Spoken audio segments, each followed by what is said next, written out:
जय हिंद। आज हम लोग कक्षा 10 के भौतिकी की क्लास में गोलीय दर्पण के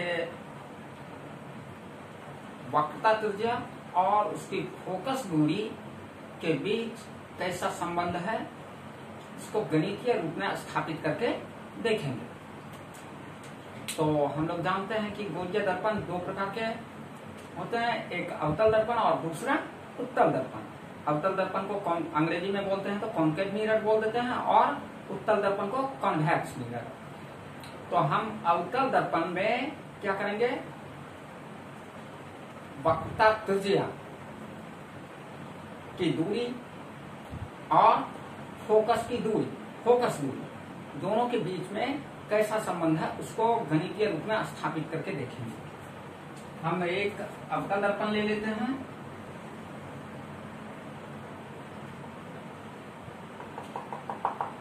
सॉरी,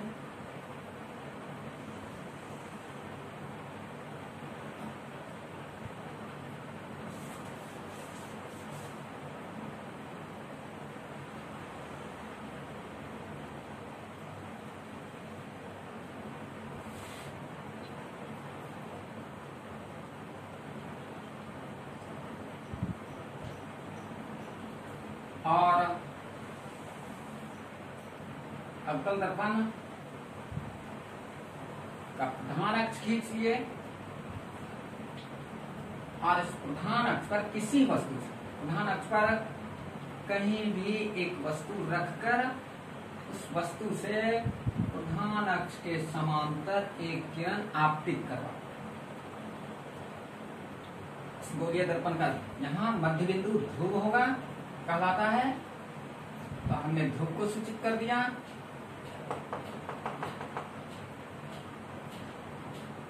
गोलीय दर्पण का ध्रुव P, ध्रुव को हमेशा P से सूचित करते हैं।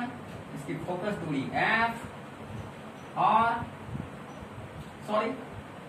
फोकस को बड़ी F और वक्रता केंद्र को C से सूचित कर दिया। अब हम एक किरण, वस्तु से एक किरण दर्पण पर प्रधान अक्ष के समांतर आपतित कराए। यह किरण परावर्तित होकर के दर्पण के फोकस से होकर गुजर जाएगी। ठीक है। अब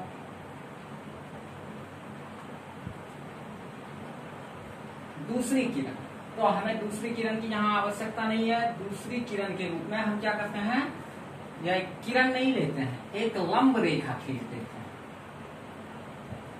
क्या आपतित किरण और परावर्तित किरण के बीच वक्रता केंद्र से, दर्पण गोलीय है और दर्पण गोलीय होने के कारण उसके केंद्र से यदि उस पर, उसकी सतह पर रेखा खींची जाए तो वह लंबवत रेखा होगी।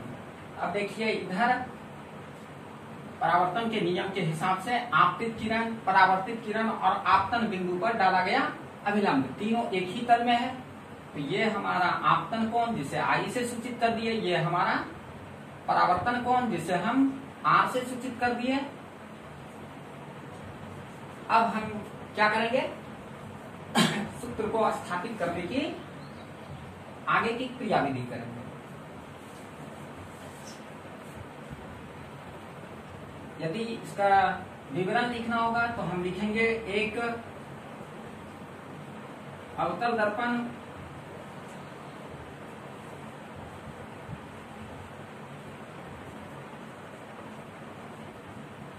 लिया जिसके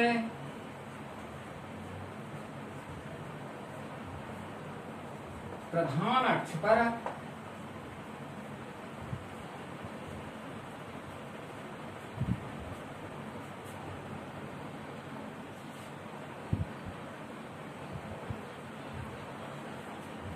एक अवतल दर्पण लिया जिसके प्रधान अक्ष पर एक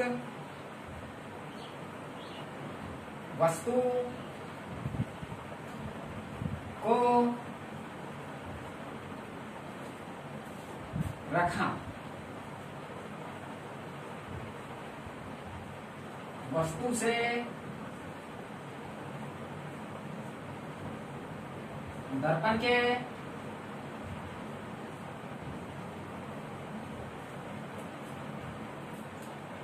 प्रधान अक्ष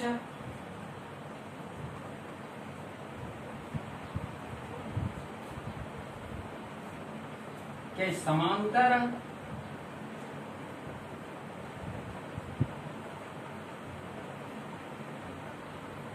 एक किरण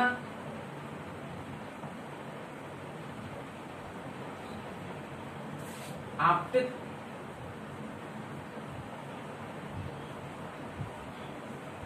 कराया।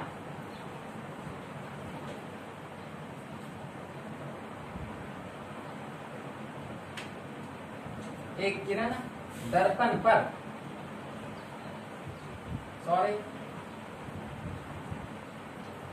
दर्पण पर आपतित कराया। यह किरण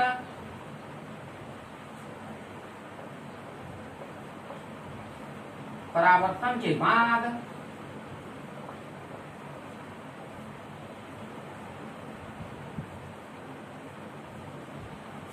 दर्पण के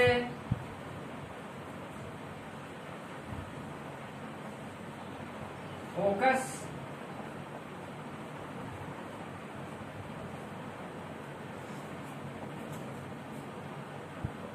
से होकर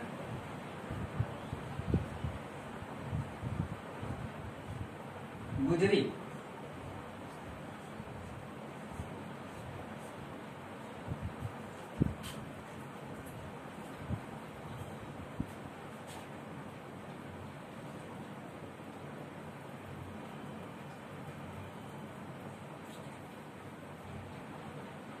दर्पण के वक्रता केंद्र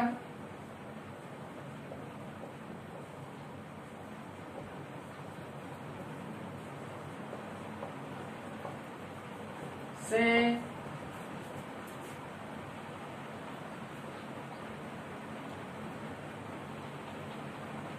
आपतित किरण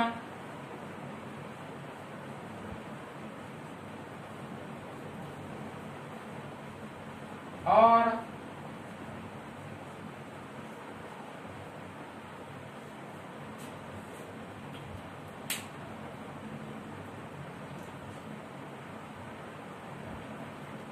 पहले आप लोग इसको लिख लें या स्क्रीनशॉट भी ले सकते हैं।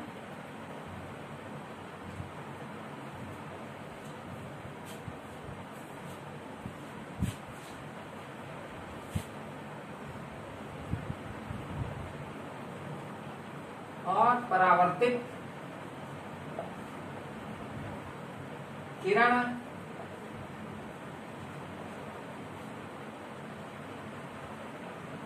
के मध्य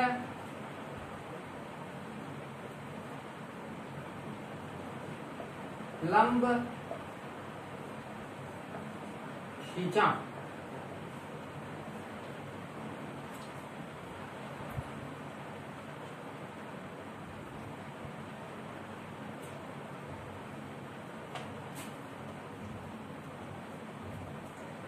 और वैसे भी हम जानते हैं कि यदि दर्पण के वक्रता केंद्र से या वृत्त के केंद्र से, गोलीय दर्पण एक खोखला गोला का भाग होता है तो अर्थात वृत्ताकार होता है, और उसके केंद्र से यदि वृत्त के सतह पर कोई भी रेखा खींची जाए तो वो लंबवत रेखा होती है।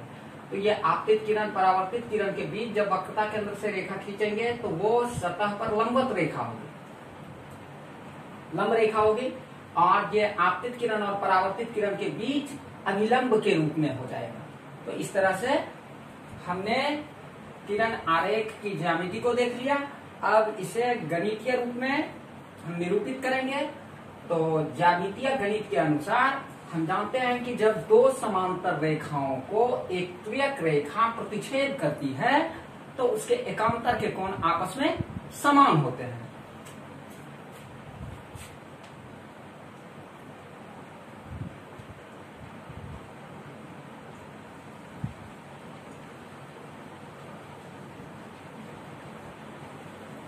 तो हम नीचे से लिखेंगे किरण आरेख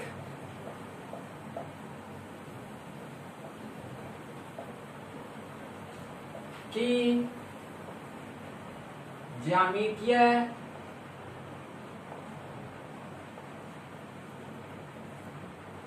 संरचना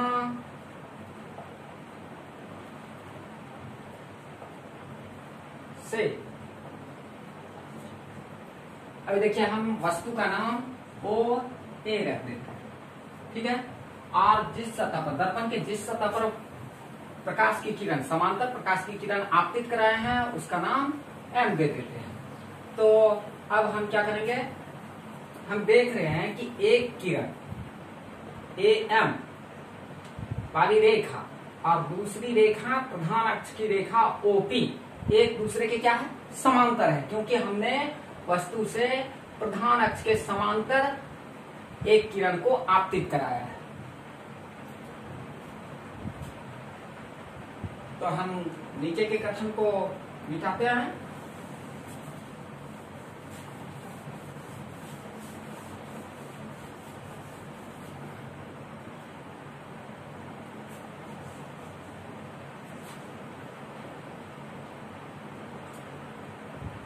AM तथा OP रेखा आपस में समांतर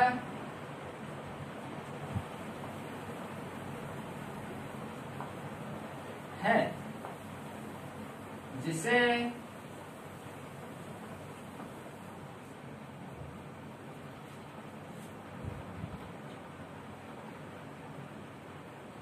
CM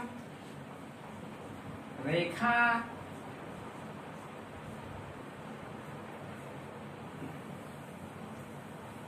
तुर्यक रूप से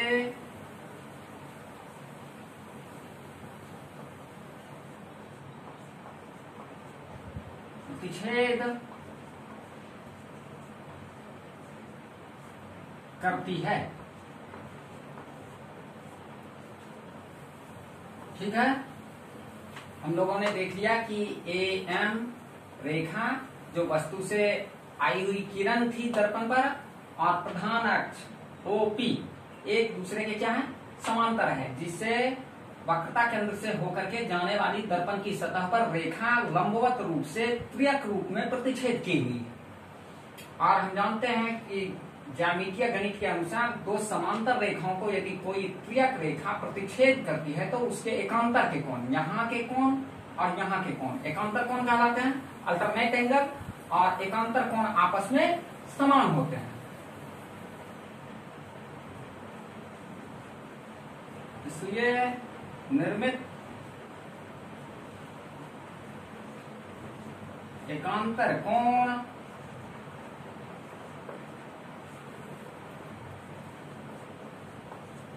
आपस में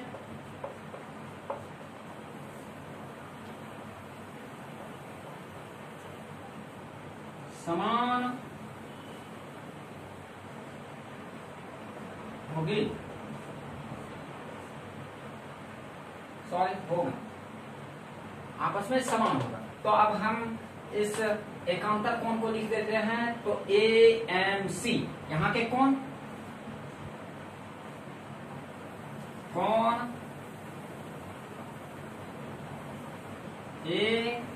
AMC इक्वल टू, फिर दूसरा एकांतर कोण क्या, MCP या MCF, F तक ले सकते हैं या P तक भी बढ़ सकते हैं, कोण MCF,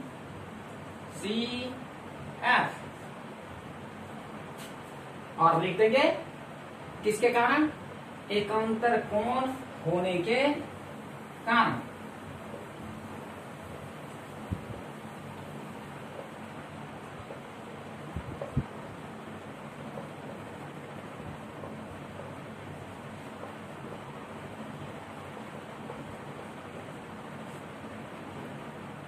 इस तरीके से हमने यहाँ के कोण और यहाँ के कोण का मान आपस में समान कर लिया है। अभी देखिए कोण AMC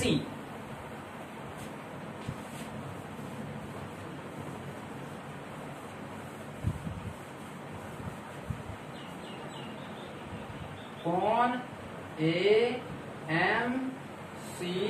इक्वल टू कोण MC सी एफ और कोण ए एम सी का मान आई, यहाँ आपतन कोण है तो इसे आई से डिनोट कर सकते हैं, इक्वल टू कोण एम सी एफ। तो कोण M C F equal to I, इसे हम समीकरण 1 के रूप में डिनोट कर सकते हैं, सूचित कर सकते हैं, या ये इसे यहीं से हम लोग समीकरण 1 मान सकते थे या मान सकते हैं। उसके बाद अब देखिए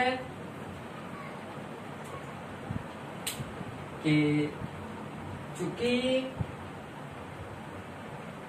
अब हम लिख सकते हैं कि कोण ए एम सी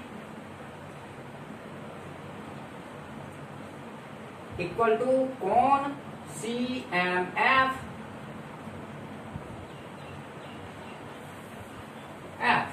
अब देखिए यहाँ आपतन का कोण है और ये परावर्तन का कोण है, और प्रकाश के परावर्तन के नियम में हम जानते हैं कि आपतन का कोण परावर्तन के कोण के बराबर होता है। तो इसके बगल में हम लिख सकते हैं परावर्तन के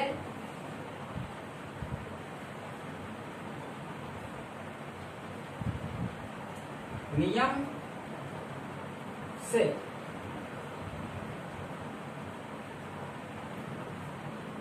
ठीक है। अब परावर्तन के नियम से कोण ए एम सी कोण सी एम एफ के बराबर है। अब और ऊपर में हम देख रहे हैं कि कोण ए एम सी बराबर है एम सी एफ के, तो सी एम एफ और एम सी एफ ये कोण दोनों कोण आपस में क्या हो गए, समान हो गए। ये कोण ए एम सी और कोण M C F alternate angle होने के कारण आपस में समान है, तो यहाँ का कोण, यहाँ के कोण का भी मान इस कोण के बराबर, तो यहाँ आपतन कोण आई है तो यहाँ भी आपतन कोण आई होगा। एमसीएफ का मान हमने आई के रूप में व्यक्त कर दिया है। अब देखिए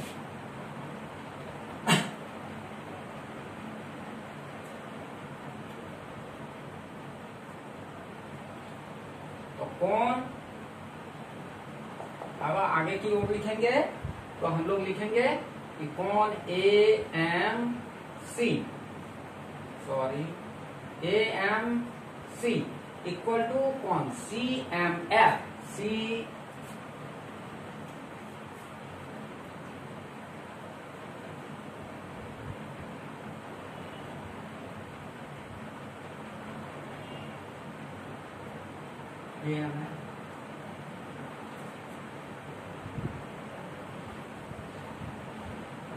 एम सी एफ कोण एम सी एफ, यह हमारा समीकरण 1 था।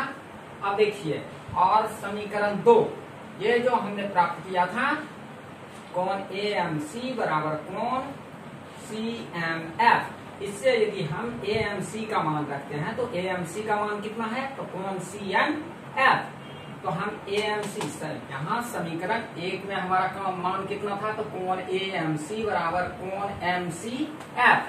अब समीकरण 1 को लिया और समीकरण 2 जो हमने बनाया है उसमें कोण ए एम सी का मान सी एम एफ के बराबर है, तो हम समीकरण 1 में ए एम सी के मान को रखेंगे, तो ए एम सी को हटाएंगे और उसके स्थान पर कितना रखेंगे, सी एम एफ, क्योंकि ये कोणीय मान ए एम सी के बराबर है।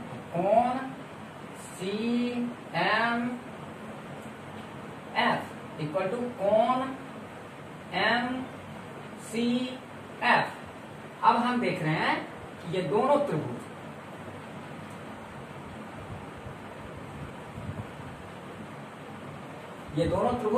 आपस में समान हो गया। इसे हम समीकरण 3 की स्थिति दे देंगे कि कोण सी एम एफ और कोण एम सी एफ, इस त्रिभुज के दो कोण आपस में समान हो चुके हैं। अब हम आगे की क्रियाविधि करेंगे।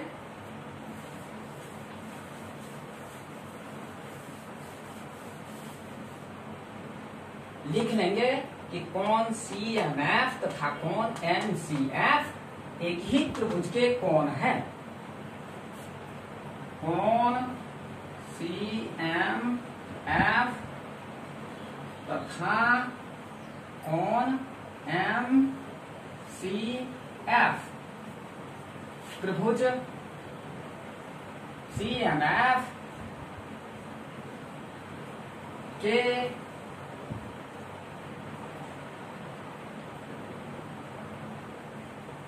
एक ही आधार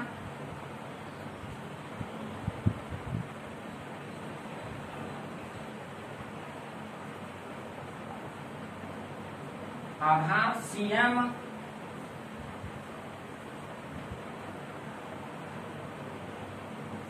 एक ही भुजा, सॉरी ऐसे लिखेंगे, एक ही भुजा सीएम के आधार पर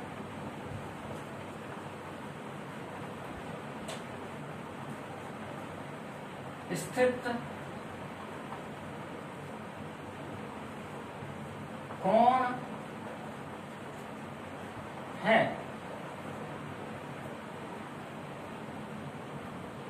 जो एमएफ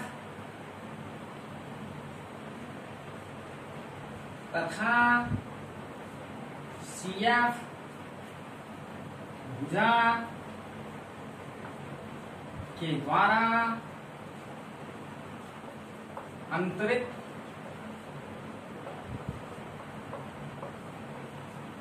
अंतरित किया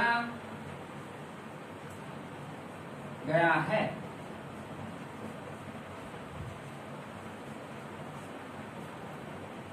इस प्रकार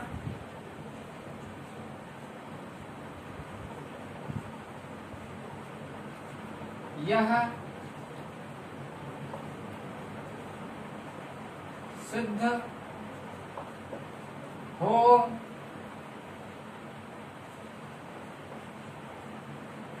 जाता है कि त्रिभुज एमसीएफ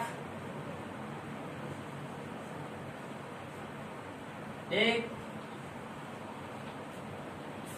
समद्विबाहु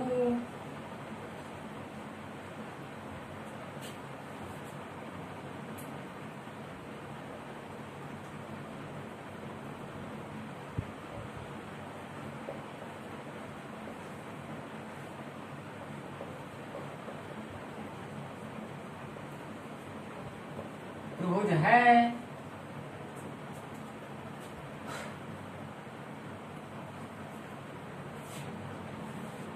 क्योंकि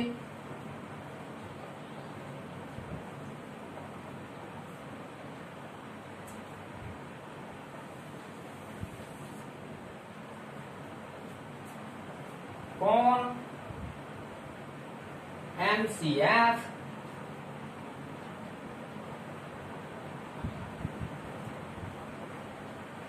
तथा कोण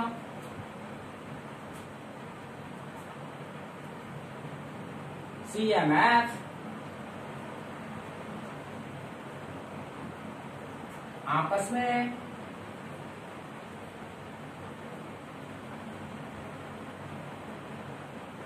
समान है।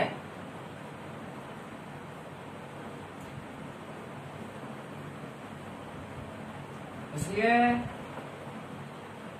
CF बराबर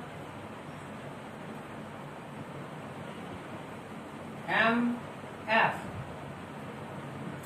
बगल में लिख सकते हैं, समद्विबाहु त्रिभुज की भुजा होने के कारण।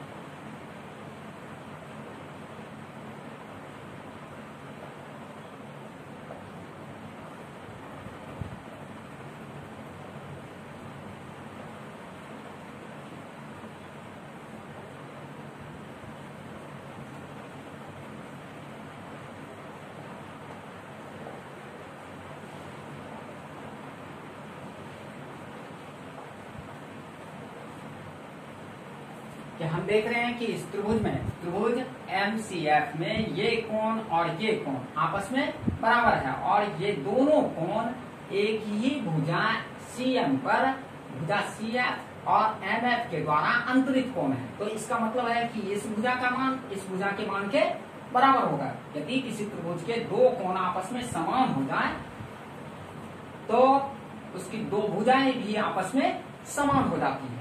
तो इस तरीके से हमने CF बराबर MF सिद्ध कर लिया, क्योंकि पहले हमने इनके इस त्रिभुज MCF के दो कोण को बराबर सिद्ध किया, और यदि किसी त्रिभुज का दो कोण आपस में समान हो जाए तो वो समद्विबाहु त्रिभुज होता है, और वो दोनों बराबर कोण जो एक भुजा पर अंतरित किया गया है तो वो दोनों भुजाएं आपस में क्या हो जाएंगी, समान हो जाएंगी। तो हमने CF और MF को बराबर करके दिखा दिया। अब देखिए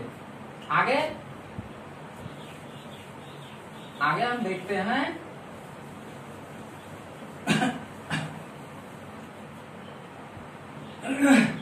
कि गोलीय दर्पण के लिए, गोलीय दर्पण में अवतल दर्पण या उत्तल दर्पण, किसी भी दर्पण के लिए जो हम गणितीय सूत्र स्थापित करते हैं और उसमें जो किरण आरेख की बनावट करते हैं वो वास्तविक किरण आरेख की बनावट नहीं होती है, क्योंकि हम गणितीय सूत्र को स्थापित करने के लिए ये जो समांतर किरण, प्रधान अक्ष के समांतर किरण लेते हैं, ये प्रधान अक्ष के समांतर की किरण जब उपाक्षीय किरण के रूप में होती हैं तभी जाकर के ये इस गणितीय विवेचना को संतुष्ट कर पाती हैं।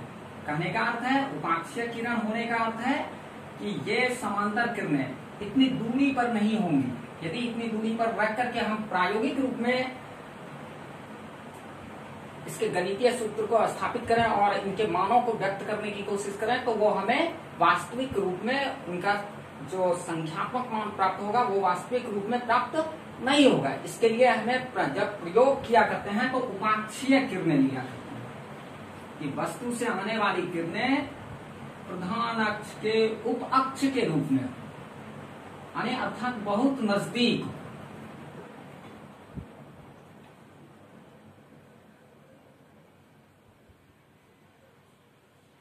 इन किरणों के लिए गणितीय विवेचन मान्य होता है, ना कि इतनी दूर पर अवस्थित समांतर किरणों के लिए यह मान्य होता है। तो अभी देखिए, यदि ये M बिंदु अभी यहां है, लेकिन उपाक्षीय किरण होने पर M बिंदु कहां होगा, बहुत नजदीक होगा, दर्पण के ध्रुव के अत्यंत नजदीक होगा। तो हम लिख देते हैं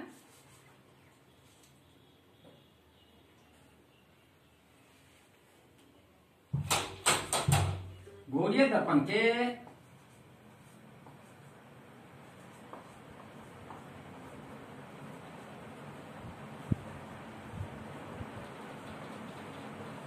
किसी भी संबंध को स्थापित करने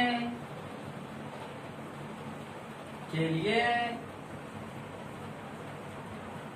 प्रायोगिक रूप में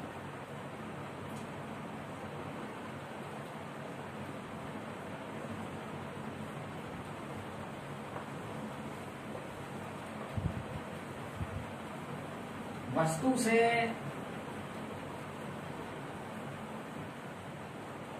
ली गई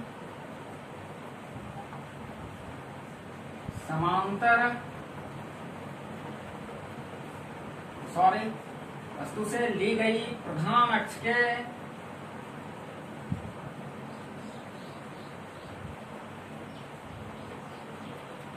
समांतर किरणें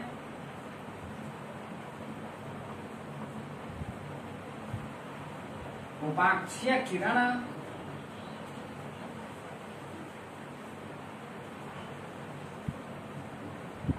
के रूप में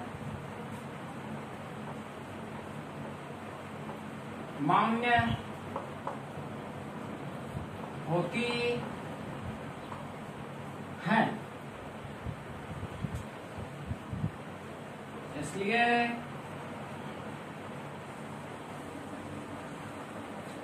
M बिंदु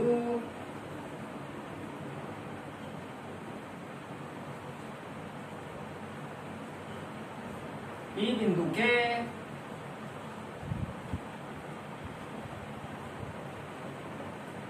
अत्यंत नजदीक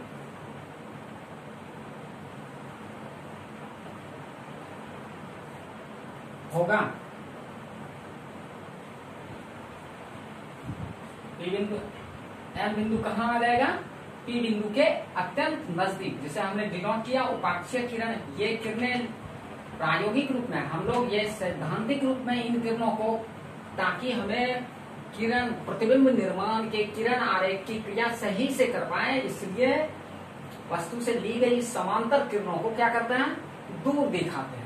लेकिन यदि आप प्रायोगिक रूप में इस गणितीय संबंध को प्राप्त करना चाहेंगे तो उस समय आपको क्या करना होगा कि वस्तु से ली जाने वाली किरण अपने प्रधान अक्ष के अत्यंत नजदीक होना चाहिए, उप अक्ष लगना चाहिए।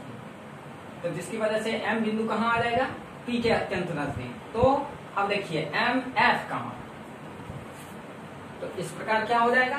एम एफ का मान पी एफ के बराबर हो जाएगा।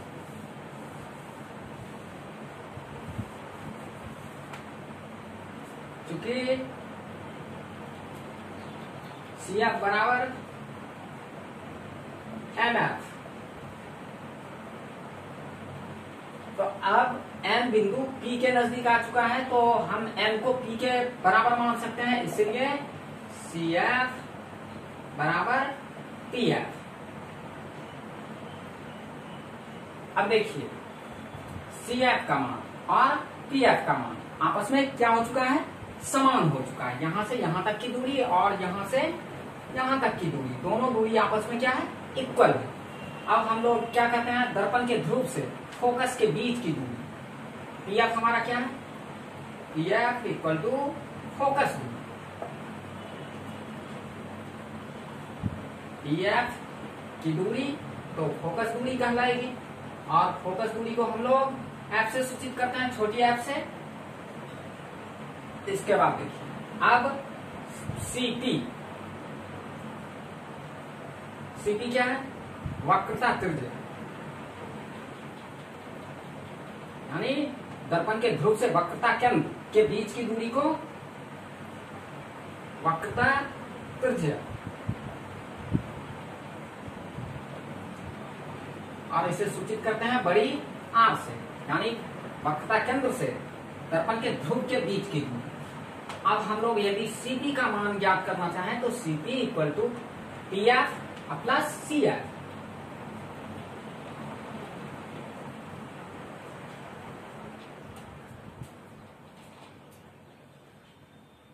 ठीक है। अब सीपी का, तो सीपी का वैल्यू रखेंगे आर, और पीएफ का वैल्यू, हम लोगों ने पीएफ का वैल्यू क्या फोकस दूरी के रूप में दिखाया है, तो एफ। अब देखिए पीएफ और सीएफ आपस में समान है, तो पीएफ का वैल्यू यदि फोकस दूरी छोटी एफ के रूप में है तो सीएफ का भी वैल्यू कितना होगा? सीएफ का वैल्यू भी हम लोग कितना ले लेंगे? एफ। तो फिर फोकस दूरी छोटी एफ, तो R equal to F plus F, तो 2f।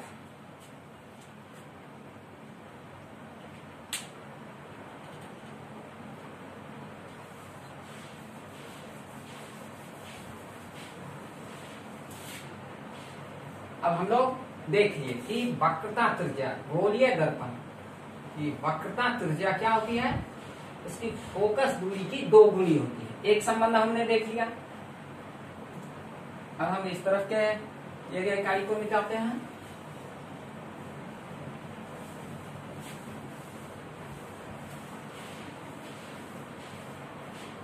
और दूसरा संबंध यदि हमें f का मान चाहिए, इसे सीधा करके लिखते हैं 2f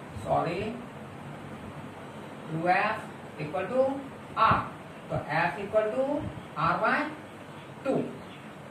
तो हमने 2 प्रकार के संबंध को देखा वक्रता त्रिज्या और फोकस दूरी के बीच। क्या कि किसी गोलीय दर्पण की वक्रता त्रिज्या उसकी फोकस दूरी की 2 गुनी होती है, या किसी गोलीय दर्पण की फोकस दूरी उसकी वक्रता त्रिज्या की आधी होती है।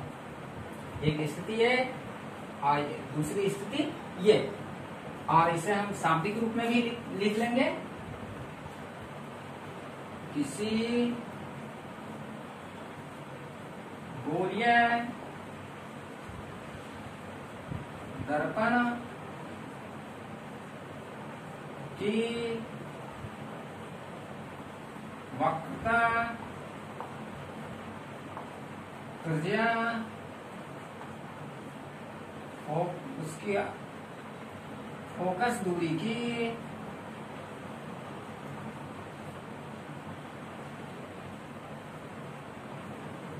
दोगुनी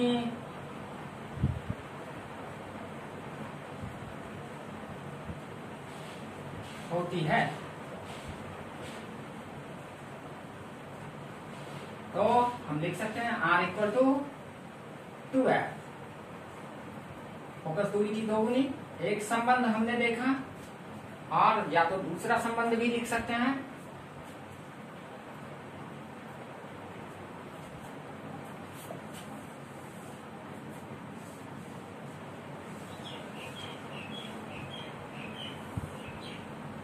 तीसरा संबंध गोलीय दर्पण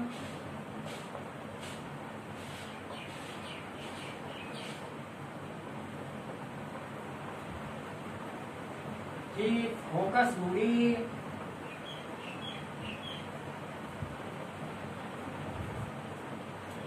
वक्रता त्रिज्या की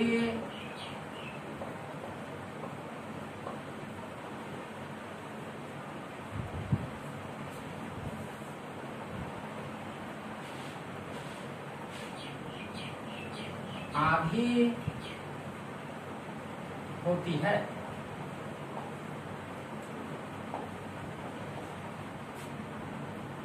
तो F इक्वल टू R/2, यानी R से वक्रता त्रिज्या और उसे 2 से डिवाइड कर दिए, तो फोकस दूरी वक्रता त्रिज्या की कितनी हो गई? R। तो ये दो संबंध हैं कि गोलीय दर्पण के वक्रता त्रिज्या और फोकस दूरी के बीच हम लोगों ने गणितीय विधि से, ज्यामितीय गणितीय विधि से क्या किया? दोनों संबंधों को स्थापित कर दिया। हम लोग भौतिकी के क्लास में, कक्षा 10 के भौतिकी के क्लास में उत्तल दर्पण के उपयोग को पढ़ने वाले थे, सॉरी। लेकिन ये अवतल दर्पण के लिए या पीछे में गोलीय दर्पण के लिए ये जो संबंध था ये छूटा हुआ था, तो हमने इसे सोचा कि आज पहले इसे ही कर दें। जय हिंद।